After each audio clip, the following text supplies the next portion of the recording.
어, 셋의 족보가 이제 5장에 나오고 있죠. 또 셋의 족보와 대조될 수 있는 족보를 우리가 얘기한다면 4장에 가인의 족보를 얘기할 수 있죠. 그래서 창세기는 이렇게 가인의 족보와 그리고 셋의 족보 이 두 개를 서로 사실은 대조해 놓고 있는 겁니다. 어떻게 보면 가인의 족보라고 하는 것은 노세 땅에서 살아가고 있는, 지난 시간에 제가 말씀드렸듯이 노시라고 하는 것은 무슨 뜻이라고 그랬어요? 유리한다라고 하는 뜻이거든요. 그러니까 늘 방황하며 한 곳에 정착하지 못하고 늘 유리하는 생활을 했던 그 노 땅에 가인의 후예들이 거주하는 거죠. 물론 그것이 지명이 그쪽이다 저쪽이다 이렇게 지명을 딱딱 지시해서 얘기할 수도 있겠지만은, 그러나 이 가인의 족보와 셋의 족보 속에 나오는 이런 지명들은 오히려 보다 대표적인 땅이라고 하는 것을 우리들한테 가르쳐주고 있다라고 볼 수 있습니다. 자, 그런 면에서 우리가 살아가는 또는 이 창세기에서 얘기하는 세계관이라고 하는 것은 어떤 세계관을 얘기하고 있냐면 바로 셋의 자손들과 가인의 자손들이 어디에 함께 공존한다는 거예요? 바로 우리가 살아가는 이 땅에 공존하고 있다는 겁니다.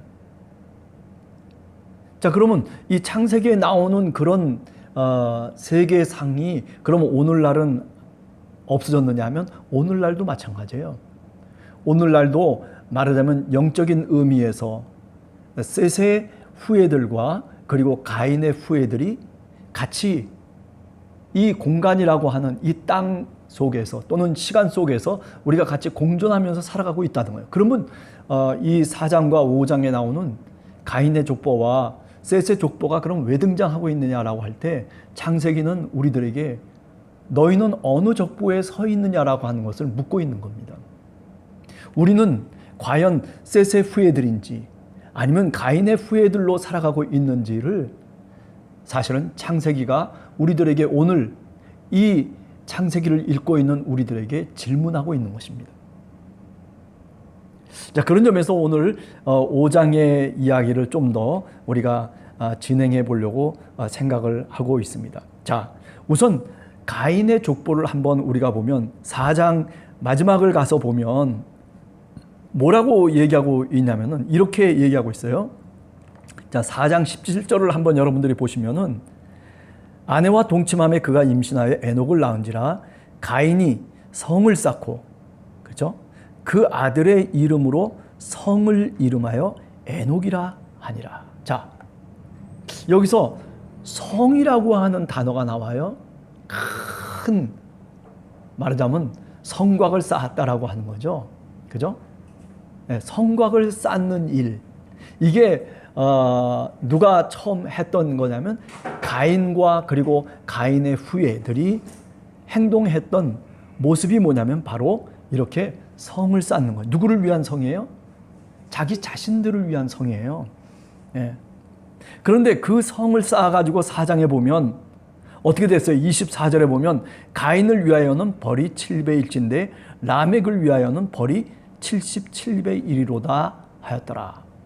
그러니까 그 성을 쌓아가지고 보호막을 치고 그리고 어느 누구도 근접하지 못하도록 큰 성을 쌓는 것이 바로 가인의 후예들의 일이었어요. 그런데 어떻게 됐어요? 오히려 어떤 일이 벌어집니까? 더 큰 죄악이 그 성에 만연하기 시작하는 거죠.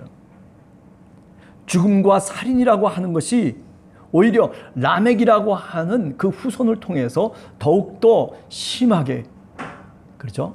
드러나고 있다라고 하는 것을 얘기하는 거죠. 이런 점에서 오늘 이 가인의 후예들과 가인의 족속에 속해 있는 많은 사람들은 어떤 모습으로 살아가느냐면 성을 쌓는 걸로 만족하면서 살아가는 사람들이에요. 더 높은 성을 쌓으면 바벨탑처럼 더 높은 바벨탑을 쌓으면 어떻게 될 줄 알아요? 내가 보호받을 줄 알고 그리고 내가 뭔가 편안할 줄로 생각하면서 그래서 성을 쌓는 거예요. 그게 가인의 후예들의 특징이에요. 그런데 어떻다는 겁니까? 성경 창세기 4장 24절 23절을 보면 그렇지 않다는 거죠. 그거는 우리들이 쌓는 거예요. 하나님이 쌓아주셔야 된다라고 하는 거죠. 하나님이 없이 성만 높이 쌓는다고 해서, 그런다고 해서 그 성이 안전하냐 하면 그렇지 못한 거죠. 이게 이제 나중에 어디로 넘어갈 수 있냐면 이제 6장 넘어가서 뭐예요? 노아의 홍수가 드디어 하나님의 심판으로 나타나게 되는 그런 맥락으로 넘어가는 것이 바로 4장과 5장, 6장을 거치면서 창세기의 이야기는 그렇게 진행돼 나가고 있다라고 하는 거죠. 자, 그렇기 때문에 가인의 족보와 이 셋의 족보를 대조시켜 놓고 있는 것은 창세기가 우리들에게 조금 아까도 말씀하신 것처럼 묻고 있는 거예요. 뭐라고 묻고 있어요? 너는 지금 가인의 후예로 살아가고 있느냐? 아니면 너는 셋의 후예로 살아가고 있느냐를 우리들한테 묻고 있는 거예요. 자, 조금 아까 얘기했죠? 가인의 후예는 뭘 쌓는다고요? 성을 쌓는 거예요. 나를 보호해 줄 수 있는 울타리를 높이 쌓는 거예요. 그 성을 쌓고 쌓는 것의 대표적인 것이 나중에 뭐냐면은 노아의 홍수 이후에도 역시 바벨탑이라고 하는 것을 쌓는 거죠. 높은 것을 쌓아야만이 그래야 내가 보호를 받을 수 있고 그래야 내가 편안해질 수 있다라고 생각하는 거예요. 그러나 성경은 뭐라고 얘기합니까? 창세기는 아니라는 거죠. 자, 그래서 이제 5장에 넘어오게 되면 셋의 후예들이 셋의 족보가 나오기 시작하는 거죠. 그 셋의 족보는 뭐예요? 자, 한번 봅시다. 4장 26절을 보면 25절에서부터 26절을 제가 읽어볼게요. 4장입니다. 아담이 다시 자기 아내와 동침하매 그가 아들을 낳아 그 이름을 셋이라 하였으니 이는 하나님이 내게 가인이 죽인 아벨 대신에 다른 씨를 주셨다 함이며 셋도 아들을 낳고 그 이름을 에노스라 하였으며 그때에 사람들이 비로소 여호와의 이름을 불렀더라. 자, 여호와의 이름을 불렀더라라고 하는 말이 중요한 거죠. 그죠? 이 아담이 이제 다시 하와와 동침해가지고 아벨과는 다른 씨를 하나님께서 주셨다는 거예요. 그 아들의 이름이 뭐냐면 셋이고 그리고 그 셋의 아들의 또 이름은 뭐냐면 에노스다라고 하는 말이죠. 그런데 그때야 비로소 사람들이 여호와의 이름을 불렀다는 거예요. 조금 아까 얘기한 것처럼 가인의 후예들은 먼저 뭘 해요? 가인과 더불어서 성을 쌓는 데에 제일 먼저 자신들의 그 어떤 행동을 한 데 반해서 지금 여기는 뭐예요? 성을 쌓은 게 아니에요. 그죠? 나를 보호해 줄 수 있는 것이 성이 아니라 뭐예요? 지금 여기 보면 여호와의 이름을 불렀더라.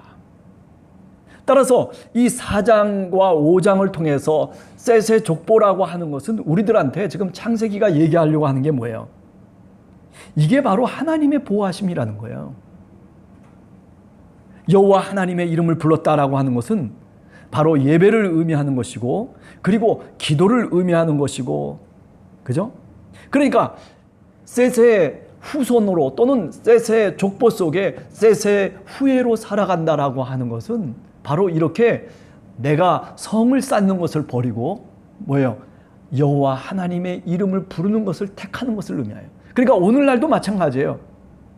오늘날도 가인의 후예로 살아가는 사람이 있는가 하면 오늘날도 셋의 후예로 살아가는 사람이 있어요. 가인의 후예로 살아가는 사람들은 성을 쌓으려고 그래요. 그게 내 보호막인 걸로 착각하면서 살아가요.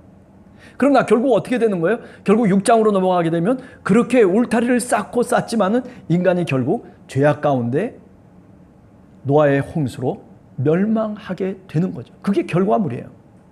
그런데 셋의 후손이라고 하는 것은 그게 아니에요. 성을 쌓는 것이 아니라 뭘 쌓아요? 하나님의 이름을 부르는 거예요. 쌓는 게 아니라 그저 하나님의 이름을 부르면서 살아가는 것을 선택하는 사람들. 그 사람들이 뭐예요? 바로 아벨의 후손들이고 그 사람들이 바로 셋의 후손이고 그 사람들이 바로 참 이스라엘이라고 창세기 4장과 5장이 우리들에게 말씀하고 있는 거예요. 자, 그러면은 이 셋의 족보와 셋의 후손들의 특징이 뭐냐 하는 것은 이제 5장 1절 이하에서 얘기하고 있어요. 5장 1절 이하에 보면 이렇게 얘기하고 있어요. 제가 읽어볼게요. 이것은 아담의 계보를 적은 책이니라. 하나님이 사람을 창조하실 때 하나님의 모양대로 지으시되 남자와 여자를 창조하셨고 그들이 창조되던 날에 하나님이 그들에게 복을 주시고 그들의 이름을 사람이라 일컬으셨더라. 그런데 어떻다는 거예요? 그런데 3절에 보면 아담은 130세에 자기의 모양 곧 자기의 형상과 같은 아들을 낳아 이름을 셋이라 하였다. 자, 이와 같이 하나님의 형상대로 지음받은 아담과 하와, 그런데 그 하나님의 형상대로 다시 자녀를 낳게 되는 거예요. 그 자녀의 이름이 뭐예요? 바로 셋이에요. 근데 그 셋의 특징은 뭐냐면은 나중에 성경 말씀을 가만히 읽어가다 보면 5장 우리가 24절에 보면 이렇게 얘기하고 있어요. 에녹이 하나님과 동행하더니 하나님이 그를 데려가심으로 세상에 있지 아니하였더라. 여기서 중요한 것은 뭐 세상에 있지 않았다라고 하는 게 중요한 것이 아니라 하나님과 동행을 했다라고 하는 말이에요. 자, 노아의 경우에는 어떠냐? 노아의 경우에도 마찬가지죠. 노아도 어떤 사람이에요? 하나님과 동행하는 사람이에요. 네. 그렇죠?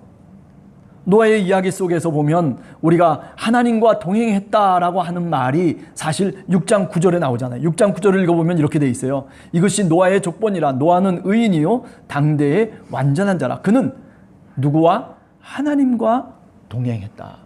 그러니까 셋의 족보는 뭐냐면은 하나님과 동행하는 족보예요. 가인의 족보는 뭐예요? 이거는 하나님과 동행하는 족보가 아니고 하나님의 이름을 부르는 족보도 아니고 이것은 자기의 성만 쌓으면서 살아가는 그런 불쌍하고 처량한 인간, 결국 하나님의 심판을 받을 수밖에 없는 그런 결과를 초래하는 바로 그런 모습이 바로 가인의 족보에 속해 있는 겁니다. 그죠? 그러니까 우리가 4장과 5장을 이렇게 읽어가면서 생각할 수 있는 것은 그렇구나.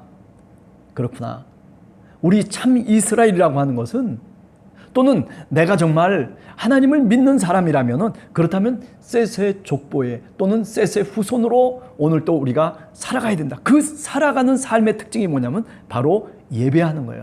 하나님의 이름을 부르면서 예배하고 그리고 하나님을 부르면서 기도하고, 그죠? 그리고 그 사람들이 바로 뭐냐면 하나님의 형상을 물려받은 사람들이에요. 하나님의 형상.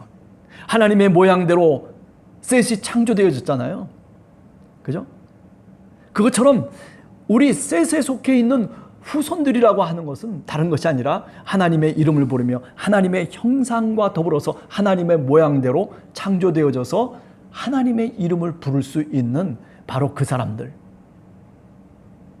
그것이 바로 뭐냐면은 오늘 창세기 5장에서 우리들에게 얘기하려고 하는 거예요. 너희는 다른 것이 아니라 가인의 후예로 살지 말고 셋의 후예로 살아갈 것을 얘기하고 있는 거예요. 오늘 하나님께서는 우리에게 네가 어느 편에 속해 있느냐라고 묻고 계시는 거예요. 셋의 편에 속해 있느냐 아니면 가인의 편에 속해 있느냐, 너는 오늘 어떻게 살아가고 있느냐라고 하는 것을 얘기하는 거죠. 다시 말하면 하나님과 오늘 또 네가 동행하고 있느냐 하는 것을 묻고 계시는 거예요. 그죠? 내 욕심대로, 내가 원하는 마음대로, 그죠? 그러면서 내가 살아갈 수도 있어요. 그것은 곧 뭐와 같냐면 가인이 성을 쌓는 것과 같은 거예요. 하나님의 음성을 듣고 하나님께 묻기도 하고 그리고 하나님의 그 존전 앞에서 우리가 무릎 꿇고 하나님께 예배하는 그런 예배자의 모습으로 살아가는 것이 셋의 후예들인 거죠. 그게 바로 뭐냐면 하나님과 동행하는 거예요. 그러니까 오늘 우리가 삶을 살아가면서 우리가 한 주간을 이제 또 살아가면서 성경을 읽을 때 우리가 생각해야 될 것은 바로 이렇게 나는 지금 어느 편에 속해서 내가 신앙의 삶을 살아가고 있는지를 분명하게 답해야 된다라고 하는 거죠. 자, 그래서 그 다음에 이제 넘어가는 게 뭐냐면, 이렇게 셋의 족보 가운데 이렇게 하나님과 동행했던 사람은 그럼 누구냐라고 얘기할 때 에녹이라고 하는 사람이 등장하는 거죠. 300년 동안 하나님과 동행했다는 거예요. 하나님과 동행했다라고 하는 것은 우리가 히브리 말로 뭐라고 얘기할 수 있냐면 임마누엘이라고 얘기할 수 있는 거죠. 그죠? 그래서 우리가 마태복음 28장 제일 마지막 16절 이하의 마지막 선교 명령을 우리 주님께서 부활하시고 난 다음에 제자들에게 명령하실 때 그때 뭐라고 얘기하면 내가 세상 끝날까지 너희와 항상 함께 있을 것이다 라고 얘기하잖아요. 임마누엘. 예수님이 태어날 때 천사가 뭐라고 얘기합니까? 예수님의 이름을 뭐라고 얘기하냐면 임마누엘이라고 얘기하잖아요. 그러니까 오늘 이 하나님과 동행했다라고 하는 이 에녹의 이야기는 우리가 더 이상 알 수 있는 정보가 사실은 없지만은, 그러나 이것은 그렇구나, 임마누엘이라고 하는 하나님과 동행한다, 하나님과 함께 했다라고 하는 것이 이것이 얼마나 중요한 것인가라고 하는 것을 우리가 다시금 깨닫게 되는 거죠. 내가 이 땅을 살아가면서 하나님과 동행하는 삶이, 그것이 정말 세상에 탑을 쌓는 것보다도, 세상에 그 큰 성을 쌓으면서 나를 안전하게, 나를 편안하게 보호해주겠다라고 그렇게 내 성을 쌓는 것보다도 훨씬 더 중요한 신앙의 모습이다라고 우리가 얘기할 수 있습니다. 자, 그리고 난 다음에 또 하나님과 동행한 사람이 누구라고 그랬죠? 아까 얘기한 것처럼 노아라고 하는 당대의 의인이라고도 얘기하죠. 그죠? 6장 9절에 나오는 노아도 역시 뭐냐면 하나님과 동행한 사람이에요. 그 사람이 어떤 사람이에요? 결국 그 시대 속에서 구원함을 받고 선택함을 받은 사람이에요. 많은 사람들이 노아가 홍수가 날 것을 얘기하고 그리고 하나님이 심판하실 것을 얘기했음에도 불구하고, 그게 사실은 복음이잖아요. 기쁜 소식이었음에도 불구하고, 그런데 그 노아 시대의 많은 사람들이 그 노아의 말을 듣질 않았어요. 비아냥거리고 산 위에다가 배를 쌓는 그 모습을 보면서 얼마나 조롱했는지 몰라요. 그럼에도 불구하고 어떻게 됐습니까? 그는 하나님과 동행하는 사람이었어요. 누가 뭐래든지 간에 세상에 어떤 사람들이 손가락질하건 비아냥하던 그거와 상관없어요. 하나님과 동행한다라고 하는 것이 이렇게 노아의 이야기 속에서도 보더라도 정말 얼마나 중요한 것인가라고 하는 것을 우리가 다시금 깨닫게 되는 거죠. 예. 그래요. 우리가 살아가는 세상은요, 셋과 가인이 함께 공존하고 있는 세상이에요. 예. 우리 예수님께서도 마태복음에 보면 늘 하는 얘기가 뭡니까? 가라지와 알곡의 비유를 얘기하잖아요. 아니, 심지어는 교회까지도 그렇다는 거예요. 아니, 하나님 나라의 비유에서도 마태복음 13장에 보면, 그죠? 예. 어부가 그물을 쳐가지고 그물에 고기가 걸려 들어왔는데, 그런데 거기는 좋은 고기도 있고 못된 고기도 있다는 거예요.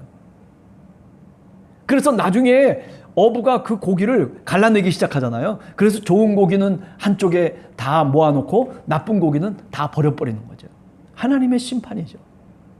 알곡과 가라지도 마찬가지예요. 어떻게 알아요? 다 똑같은 거예요. 그런데도 불구하고 뭐라고 얘기합니까? 가라지는 내버려 두라는 거예요. 나중에 추수꾼이 와서, 그래서 그 가라지를 다 불 속에다가 던져버릴 때까지 가만 내버려 두라는 거예요. 그러니까 뭐예요? 그냥 우리가 살아가는 삶 속에는 그게 공존하고 있는 거예요. 이렇게 선과 악이 공존하고 있지만 결국 마지막 심판 때에는, 마지막 날에는 악이라고 하는 것이 멸망을 당할 수밖에 없는 거죠. 왜? 하나님이 심판하시기 때문에 그런 겁니다. 오늘 우리들도 삶을 살아가면서, 그죠? 어떻게 셋으로 살아가는 게 어떻게 보면 손해보는 것 같고, 어떻게 보면 내가 너무 희생하는 것 같고, 그리고 내가 뭔가 멍청이처럼 살아가는 것처럼 느낄 때도 있어요. 그러나 염려하지 마세요. 나중에 종말이 오면, 다시 말하면 죽음의 때가 오면 그때 비로소 모든 것들이 갈라지게 되는 겁니다. 네.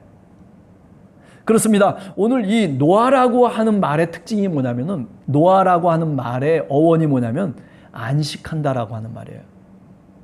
그런데 반해서 가인의 후예들은 어땠습니까? 가인의 후예들은 지난 시간에 얘기한 것처럼 노새 땅에 거하는 사람들이에요. 노새 땅은 뭐라고 그랬어요? 유리한다라고 하는 거, 쉼이 없다라고 하는 뜻이에요. 그러니까 가인의 후예는 쉼이 없이 살아가고 있는데 반해서 이 노아라고 하는 하나님과 동행하는 사람들의 삶은 뭐냐면, 수고하고 무거운 짐진 자들아 다 내게로 오라, 내가 너희를 쉬게 하리라.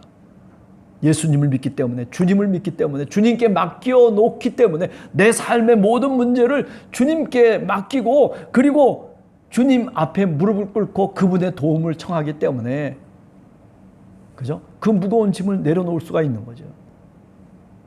그런데 반해서 가인의 후예들은 어때요? 그 무거운 짐을 내려놓지 못하는 거예요. 그러니까 쉼이 없는 거예요.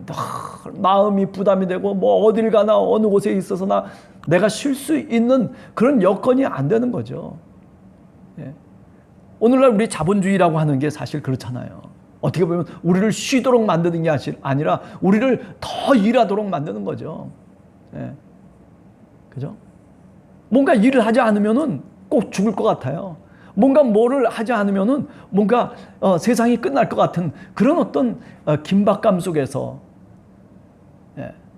그죠? 그렇게 살아가는 게 우리들의 현실이란 말이죠. 그럼에도 불구하고 오늘 이 노아는 노아의 말 그대로 안식한다, 쉰다라고 하는 뜻이에요. 푹 쉬다라고 하는 뜻이에요. 노아라고 하는 말이. 그러니까 어떻게 보면 이렇게 노아를 통해서 하나님이 동행하시고, 그리고 하나님이 동행하시고 그가 의인이었다라고 하는 이런 말을 통해서 우리가 창세기에서 우리들에게 뭔가를 얘기하고 있다는 것을 우리가 분명히 알 수 있죠. 그죠? 뭔가 가인의 후예, 가인의 족속들, 가인의 족보에 속하는 사람들이 아니라 오늘 이스라엘은, 참 이스라엘은 뭐예요? 바로 셋의 족보에 속한 사람이에요. 비록 아벨은 형 가인에 의해서 맞아 죽었을는지 모르지만은, 그러나 다른 씨를 하나님께서 셋이라고 하는 다른 아들을 주셔가지고 그래서 선택된 하나님의 백성으로 삼으셨다는 거예요. 하나님과 동행하는, 하나님의 이름을 부르는 그런 예배자로서의 백성을 삼으셨다는 거죠. 그게 바로 셋이에요. 따라서 창세기를 읽으면서 우리가 늘 생각해야 될 것은 뭐냐면, 나는 어느 편에 오늘 또 서서 살아가고 있느냐라는 거죠. 내가 선택하는 것이 도대체 어디를 지금 내가 선택하면서 오늘 또 살아가고 있는지, 그 기준점이 뭐냐면 하나님과 동행하는 거예요. 임마누엘, 하나님의 말씀대로 살려고 하고, 그리고 하나님의 뜻을 헤아려 보기도 하고, 그죠? 그래요. 내 어떤 지혜와 능력을 갖고 이것을 선택할 수도 있겠지만은, 그러나 하나님의 말씀을 통해서 내가 선택하는 거예요. 남들은 그렇게 해가지고 저거 봐, 뭐 저렇게 얘기할 수 있을는지 모르지만은, 그러나 노아는 그런 사람들의 비아냥거림을 관여하지 않았어요. 이것이 바로 하나님의 뜻이고, 이 길이 하나님이 원하는 길이라고 그렇게 굳건하게 믿었기 때문에 그는 나중에 구원을 받을 수 있게 되는 거죠. 그죠? 자, 우리가 일주일 동안 이제 우리의 삶을 살아갑니다. 예. 여러분과 제가 어느 후예로 살아갈지, 셋의 후예로 살아갈 것인지, 그래서 노아처럼 하나님과 동행하고, 그죠? 에노스처럼 하나님의 이름을 부르는 그런 사람으로 오늘 또 살아가는 그 길에 서 있을 건지, 아니면은 가인의 이야기처럼, 그죠? 4장에 나오는 말씀처럼 성을 먼저 쌓고, 그래서 그 성을 저 바벨탑처럼 높이 쌓아서 그래서 내 명성을 좀 떨쳐보고, 그리고 내가 그 속에서 편안함을 누리고 안전함을 누릴 것이라고 하는 그런 환상 속에서 살아갈 것인지, 우리가 오늘 또 하루하루를 살아가면서 우리가 어느 편에 설 것인지를 결정하면서 살아갈 때 하나님께서 우리에게 힘을 주시고 용기를 주시고 그리고 힘을 주시는 줄로 굳게 믿습니다. 바라기는 이렇게 무더위 속에서 우리가 살아가지만은, 그러나 하나님의 말씀을 조금 더 깊이 들여다보면서 그러면서 마음의 휴식을 얻고 그리고 삶의 용기를 갖는 우리 함께하는 교회 성도들 모두가 되기를 간절히 주님의 이름으로 축원합니다. 같이 기도.